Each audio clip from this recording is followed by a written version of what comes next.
Wal maqalatu tsaniyatu qala an-nabiyyu alaihi salam alaikum bi mujalasatil ulama ayyil amilina wastima'i kalamil hukama ayyil alimina bizatillahi ta'ala al-musibina fi aqwalihim wa af'alihim fa innallaha ta'ala yuhyil qalbal mayyita binuril hikmah ayil ilmin nafi'i kama yuhyil ardal mayyitata bima'il matari. Dan makalah yang kedua, telah bersabda oleh Nabi sallallahu alaihi wasallam, alaikum bimujalasatil ulama, wajib atas kamu duduk bersama ulama.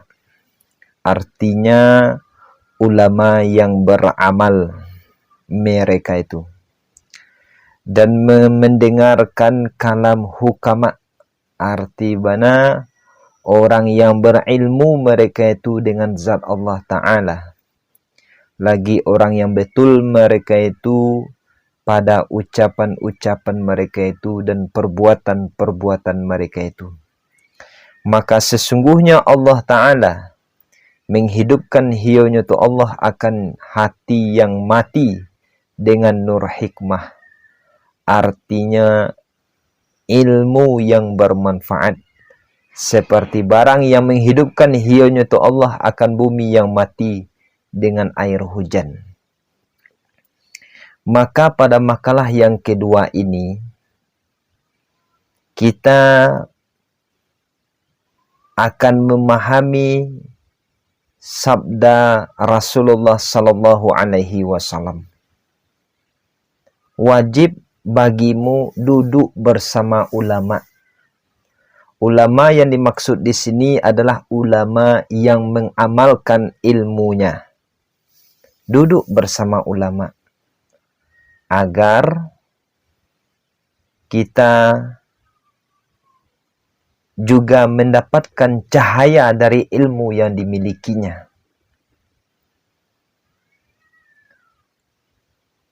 Yang kedua, mendengarkan kalam hukama, kata Rasulullah. Dengarkan kalam ulama-ulama, orang-orang bijak yang kenal dengan zat Allah, yang betul ucapan-ucapan mereka dan perbuatan mereka. Antara ucapan dan perbuatan seiring, artinya kedua-duanya betul. Duduk bersama ulama, duduk bersama orang yang berilmu, duduk bersama orang-orang yang bijak. Dengarkan kalam-kalam orang yang bijak.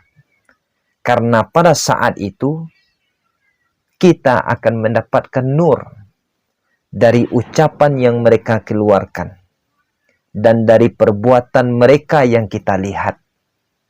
Ucapan mereka memberikan manfaat terhadap diri kita.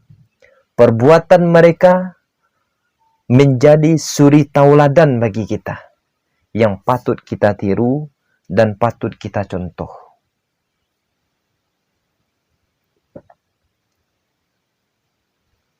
Maka sesungguhnya Allah Ta'ala menghidupkan hati yang mati dengan nur hikmah. Jadi hati manusia ini mati. Hati itu terbagi kepada tiga. Ada hati yang mati. Itulah hatinya orang-orang yang kafir. Ada hati yang selamat. Itulah hati orang yang beriman.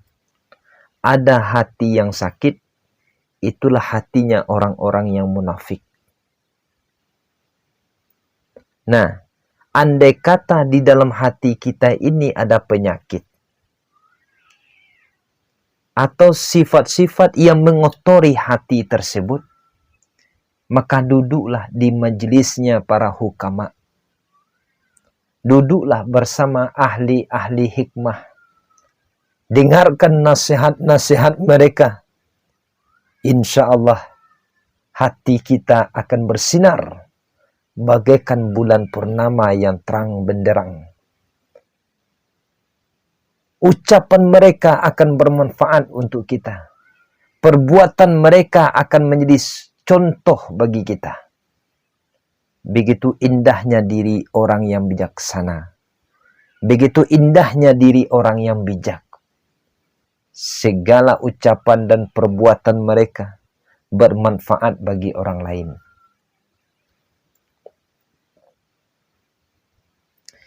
Dan dalam riwayat yang lain, riwayat Tabrani daripada Abi Hanifah, jalisul kubara, duduklah kamu akan orang-orang atau pembesar-pembesar ilmu, dan bertanyalah kamu akan ulama, dan bergaullah kamu dengan para hukama.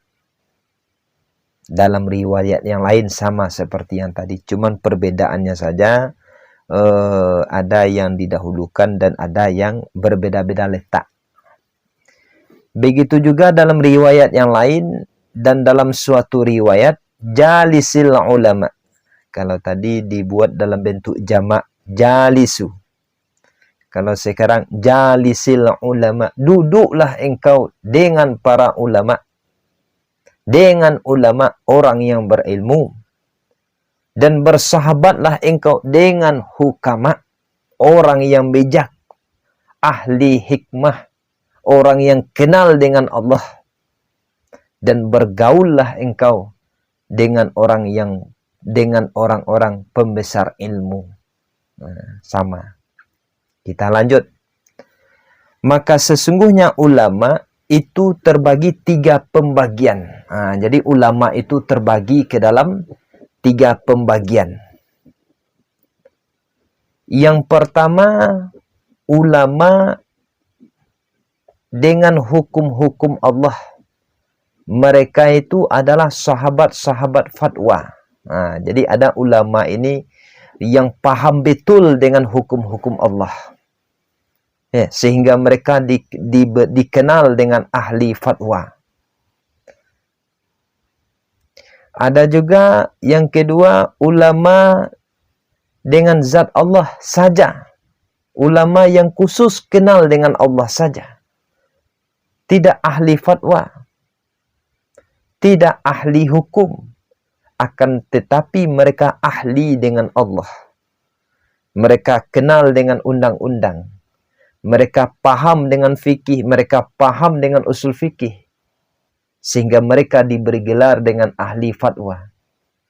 Ada juga ulama yang hanya kenal dengan Allah. Tanpa menguasai ilmu usul fikih. Tanpa menguasai ilmu hukum fikih. Hukum-hukum dalam fikih secara detail. Sehingga mereka hanya kenal dengan Allah. Mereka ahli thariqah. Mereka ahli ma'rifat. Mereka, pandangan mereka selalu memandang kepada Allah.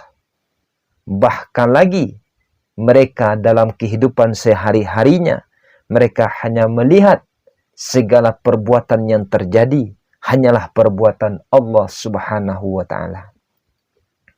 Ahli ma'rifat. Yang ketiga,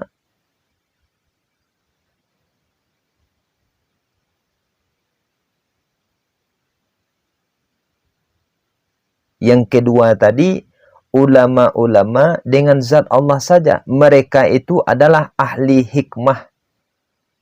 Maka pada tempat masuk mereka itu, maka di dalam bergaul dengan mereka itu, bisa membangkitkan.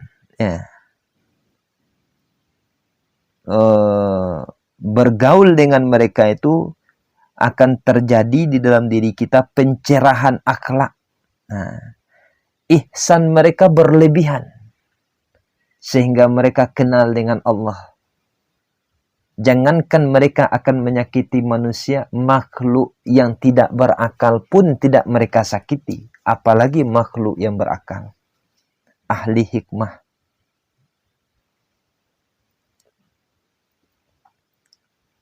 dan cemerlang oleh rahasia-rahasia mereka itu dengan nur-nur Allah. Itulah mereka ahli ma'rifat. Yang ketiga, ulama-ulama dengan dua bagian.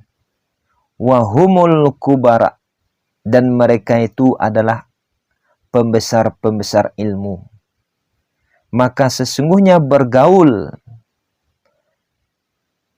dengan ahli Allah, bergaul dengan kubara itu dapat menghasilkan kelakuan-kelakuan yang terpuji dan bermanfaat dengan memandang pada takatih manfaat dengan ucapan mereka. Bahkan lagi melihat mereka saja sebelum mereka berkata, sudah banyak kita mendapatkan manfaat. Mereka lebih banyak dakwah bil hal dibandingkan dengan dakwah bil lisan. Maka orang yang bermanfaat akan engkau oleh memandangnya itu orang, bermanfaat akan engkau oleh ucapannya itu orang. Nah, ini kata kuncinya. Orang-orang yang ketika bermanfaat untuk kita melihatnya, pasti ketika mereka mengucapkan ilmu, melafazkan ilmu, pasti ilmunya akan bermanfaat kepada kita. Nah, gitu. Sementara orang yang ketika memandangnya tidak memberikan manfaat kepada kita, barangkali apa-apa yang mereka ucapkan tidak akan tinggal di dalam hati kita. Karena ilmunya untuk dirinya saja tidak bermanfaat, apalagi untuk orang lain.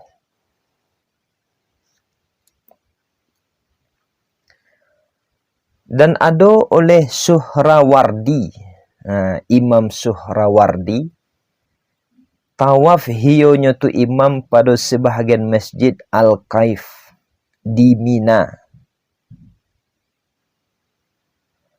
Hal keadaan berseri-seri oleh wajah, maka dikatakan baginya tu imam padonya tu berseri-seri tadi. Maka berkata hionya tu imam, apa jawabnya? Sesungguhnya bagi Allah sesungguhnya hamba-hamba. Apabila memandang mereka itu kepada seseorang, mengusahakan mereka itu akan dionya itu seseorang akan kebahagiaan. Fa'ana atlubu zalika. Maka baramlo aku balah baramlo mencari aku akan demikian. Karena Imam Suhrawardi ini melakukan tawaf di salah satu masjid Al-Kaif namanya di Mina. Dia berseri-seri wajahnya. Kemudian Imam Suhrawardi ditanya oleh seseorang, wahai imam, kenapa wajah engkau berseri-seri? Apa jawaban imam? Inna lillahi ibadan. Allah itu memiliki seorang hamba, katanya. Apabila mereka memandang kepada seseorang, mereka mengusahakan memperlihatkan wajahnya yang berseri-seri. Dan aku adalah sebahagian daripada orang yang mencari demikian. Selalu memperlihatkan muka yang manis terhadap orang lain.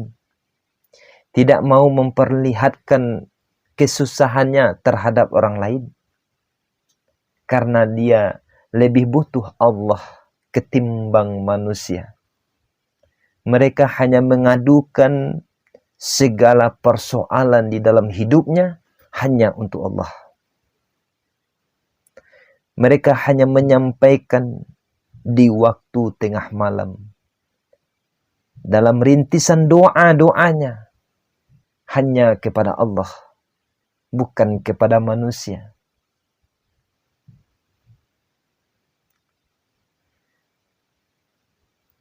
Berkata oleh Nabi SAW, supaya datang oleh suatu zaman, kata Nabi, atas umatku. Mereka lari daripada ulama, mereka lari dari ulama, mereka lari daripada fuqaha. Akan datang suatu zaman nanti, kata Nabi, umat ini lari daripada ulama, umat ini tidak butuh ulama, umat ini tidak butuh fuqaha. Orang yang berilmu, orang yang akan memberikan fatwa, tidak butuh mereka. Bahayanya adalah Allah akan menimpakan kepada umat tersebut 3 bahaya. Yang pertama, Allah angkat keberkahan dari usaha mereka. Allah angkat keberkahan dari usaha mereka. Apa usaha mereka? Perusahaannya tidak berkah. Bisnisnya tidak berkah. Proyeknya tidak berkah. Rumah yang bertingkat-tingkat tidak berkah. Segala-galanya tidak berkah. Karena mereka jauh dengan ulama, jauh dengan fuqaha. Maka selalulah dekat dengan ulama agar segala-galanya menjadi berkah. Dekatlah dengan fuqaha agar ibadah yang kita lakukan betul dan benar. Yang kedua bahayanya adalah kalau kita jauh dengan ulama dan fuqaha, Allah akan mengirimkan pemimpin yang zalim terhadap kita. Wahai umat Nabi Muhammad, selalulah dekat dengan ulama, selalulah dekat dengan fuqaha, agar Allah utus pemimpin-pemimpin yang jujur, yang peduli terhadap rakyat. Ketika kita melakukan proses yang salah dalam kehidupan, menjauhkan diri dari ulama, menjauhkan diri dari fuqaha, maka Allah akan kirim pemimpin yang zalim. Allah akan kirim pemimpin yang akan menyengsarakan rakyatnya sendiri. Mari kita introspeksi diri. Introspeksi diri. Mari kita periksa diri kita. Mari kita periksa umat Nabi Muhammad. Wahai para ulama, mari kita ingatkan umat Nabi Muhammad agar mereka selalu dekat dengan orang yang berilmu, agar mereka selalu dekat dengan fuqaha, agar mereka selalu dalam keadaan iman kepada Allah, agar di kemudian hari Allah akan memberikan kepada kita pemimpin yang peduli terhadap rakyatnya, bukan pemimpin yang menyengsarakan rakyatnya. Bahaya yang ketiga, ketika mereka akan meninggal, Allah cabut keimanan mereka. Ketika kita jauh dengan ulama, jangan jauh dengan ulama, jangan jauh dengan fuqaha. Allah akan berikan kepada kita 3 cahaya. Allah akan berikan kepada kita 3 bahaya yang akan menyengsarakan kehidupan kita. Semoga hal ini bermanfaat untuk kita semua. Semoga hal ini bermanfaat dan bisa menjadi lampu dalam kehidupan kita. Amin ya rabbal alamin. Assalamualaikum warahmatullahi wabarakatuh.